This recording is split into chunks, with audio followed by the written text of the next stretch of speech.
नमस्कार मित्रांनो. तर मित्रांनो, रोशन भजनकरला राखी सावंत नल्ली बोलली. तर मित्रांनो, बघायला गेलं की राखी सावंत बरोबर आहे का रोशन भजनकर बरोबर आहे. रोशन भजनकर बिग बॉसमध्ये आल्यापासून फक्त तो त्याचा काहीतरी त्यांनी टोळीच्या विरुद्ध बोलला होता. तो एक जर ते स्टँड घेतल्याशिवाय दुसरा कोणताच पद्धतीचं त्याचं तिथं काही दिसलंच नाही.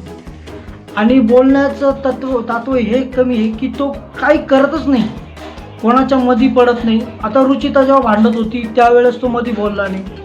ज्या ठिकाणी त्यांनी त्याची बाजू घेतली पाहिजे, ज्या ठिकाणी तो बोलला पाहिजे त्या ठिकाणी तो बोलत नाही. बॉडी पर्सनॅलिटीचं तो काही दाखवत नाही. आणि मग राखी सावंत जर त्याला नल्ली बोलली तर त्याला एवढा राग का येतो. आणि राखी सावंतला माहिती नव्हतं की हमाली करतून तो 10 वेळेस बोलला की मी हमाली करतो.